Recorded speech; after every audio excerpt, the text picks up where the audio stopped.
I just read that low-income households spend 4 times more on the lottery than high-income households.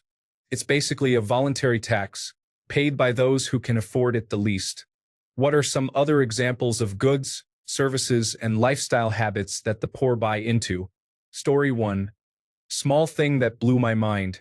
I worked with a group of people who were living paycheck to paycheck or paycheck to not quite paycheck. Lots of them would buy a 20-ounce soda at the gas station every morning. I could never understand why they wouldn't buy them from the grocery store and just grab one from the fridge each morning. It's such a small thing that added up to something like a $50 a month difference. Still bothers me to this day. Story 2. The most pervasive idea I saw was that any money that comes in will be gone soon anyway, so what's the point of trying to budget or save? I'm going to buy something that makes me happy today and deal with tomorrow later. Story 3. Being poor is very expensive. An example is when I had a flat tire. All 4 needed to be replaced, but I could only afford one. For one tire, it was $200. For all 4 tires, it was $650. Of course, it made sense to get all 4, but all I could afford was one at a time. This kind of thing happens all the time. Can't buy a week's worth of groceries, so you get food every other day and pay double overall. If you don't have a decent savings, you're basically out of luck. Story 4. One of the dumbest things I see poor people do is that the very second they start making even a little bit of money, they spend it all on something they cannot actually afford, such as a fancy car. They can barely make the down payment and go into an obscene amount of debt without giving any consideration to interest. Then they scrape by without any savings or buffer, spending about 50% of their gross income on a car. This kind of behavior is a surefire way to stay poor. Story 5.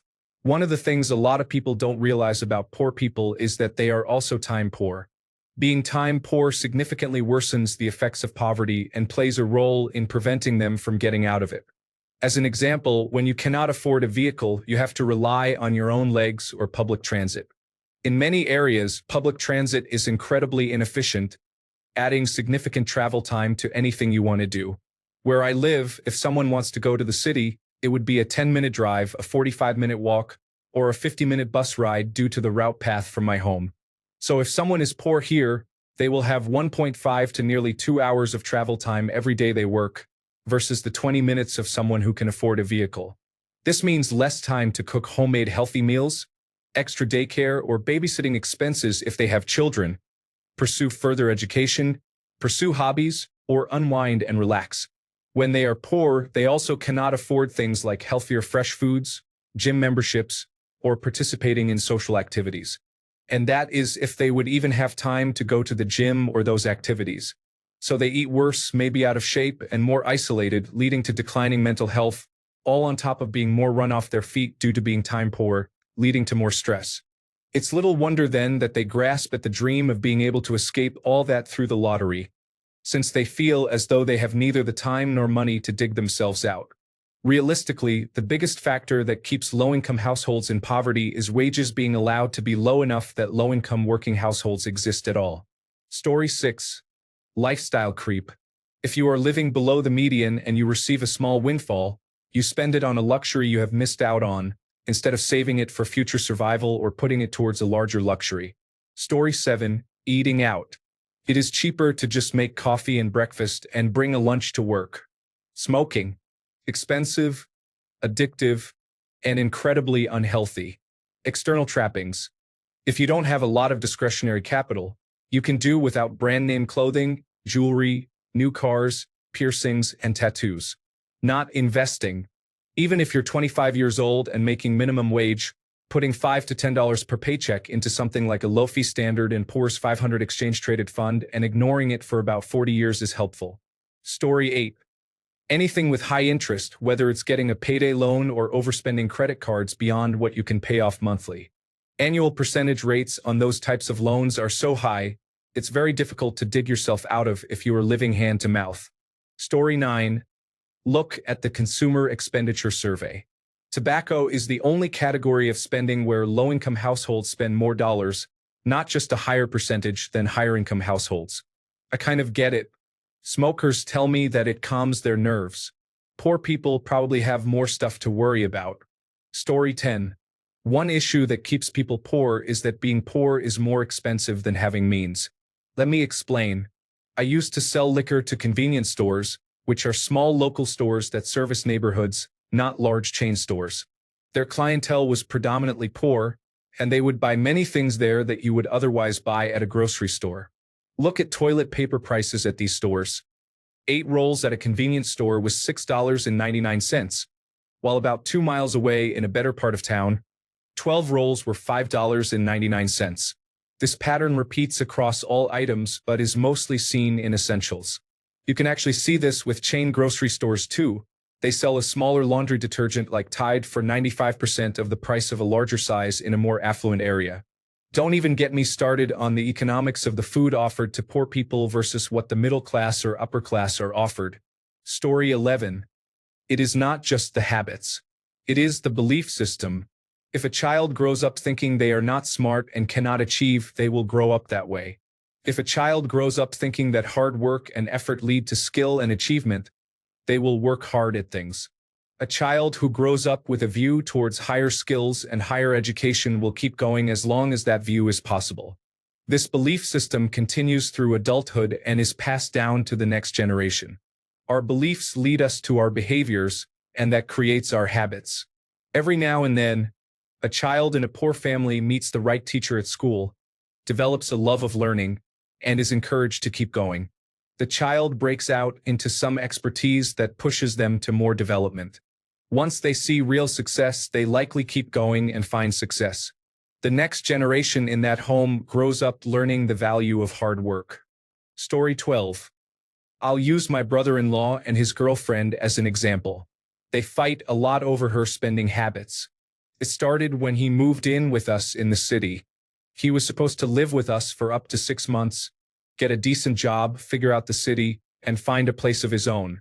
On day 2, his on-and-off girlfriend called and announced that they were renting a place. She had quit her job and was moving out in 2 weeks. Neither had a job, and she was not allowed to move in with us. She basically blew all his savings because she was insecure about him moving in with his sister. She also showed up with a dog that no one knew about.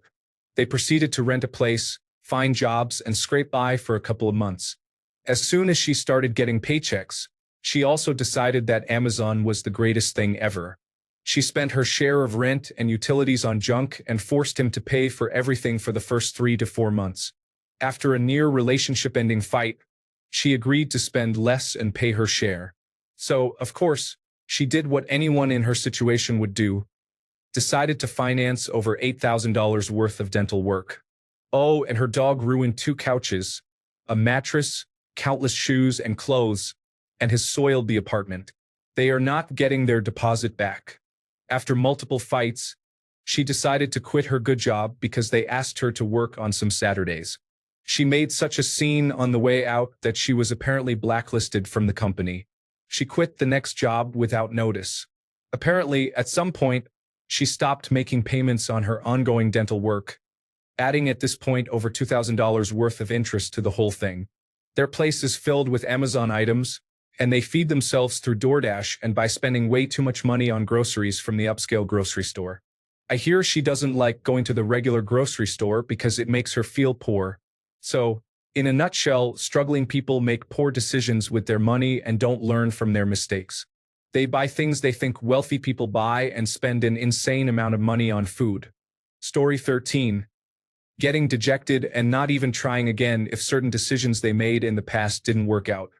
Having an overly negative and pessimistic mindset and thinking that the system is rigged against them, so they won't even bother to try to succeed. Having poor control over their finances. Many often do not have a budget of any kind, so they might not even realize they are living above their means. Story 14. I grew up with many poor people. They make terrible decisions, not really their fault because their parents are the same, and they learned from them. Some examples: punching people because they were mad, quitting a job without finding another first, having unprotected sex, then accidentally getting pregnant, bonus points if it's an affair partner, driving a nice car they can't afford. Also, the insurance on the nice car is expensive, so they buy minimum coverage. Story 15. Not saving anything. It doesn't matter how much you earn. If you never develop the habit of being able to save something, you will spend everything you earn and then some. It is easy to set up an extra account and make an automatic payment into it whenever you get paid. Story 16. Poor people spend nearly every cent they earn. They typically have no savings. If they need to borrow, the terms are ruinous. What keeps people in poverty is that when something goes wrong, it goes very wrong. Car breaks down. Find the money to fix it or lose your job. Then your apartment. Lottery tickets are not the problem.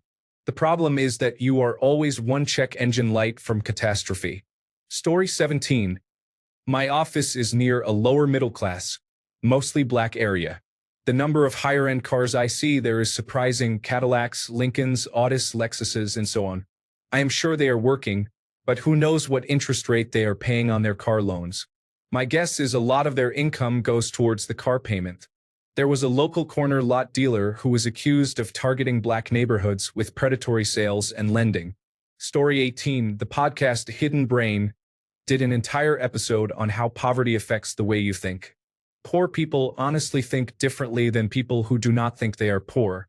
Poor neighborhoods have fewer grocery stores, and convenience stores have much higher prices per item. Cash is cheaper than credit. Good credit is cheaper than bad credit. Owning in the end is cheaper than renting. But renting is cheaper in the short term. It is expensive to be poor in the United States. I always try to remember, there but for the grace of God go I. Story 19. I grew up poor, but am the complete opposite of the commenters here. I refuse to spend money unless I absolutely have to, and have worked hard to get into technology and triple my salary in the last 8 years. I now earn a good income but still drive a 2005 car. My wife and I are currently in the process of buying our first house, which is something I never thought I would ever be able to afford to do. Growing up poor has made me appreciate money more and save hard so that I never have to go without again. Story 20. Keeping up with the Joneses. Buying items to serve as status symbols like nice cars, houses, designer clothes, and so on. Just things they own to say they own it. Story 21.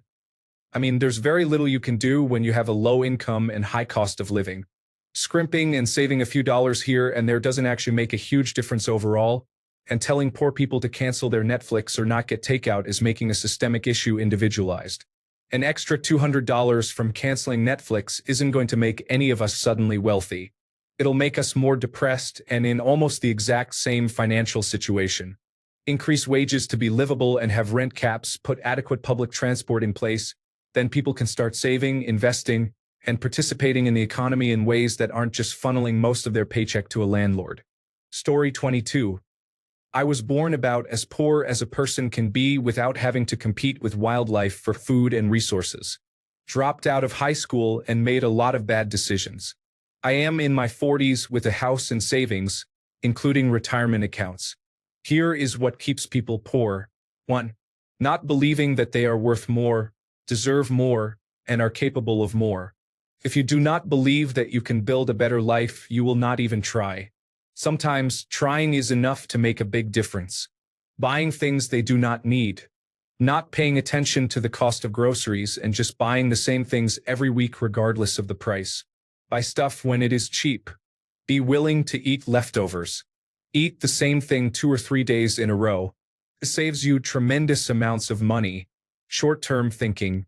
$20 for lunch at work every day does not seem like much until you learn that if you put that into an index fund or good stocks, that $20 you spent today was $100 you stole from your future self. That is $4,000 per month in long-term savings that you are blowing on unhealthy food that makes you overweight and tired. Story 23. I sell lottery tickets. It's a scam. It's only $2. Yeah, and that $2 could be spent on literally anything else. Some of my regulars will drop $500 or more a visit and not even change their facial expression when they get nothing. Story 24.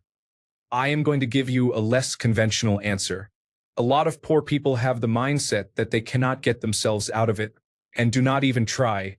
They blame the government, corporations, bad luck, but never themselves. A self-fulfilling prophecy.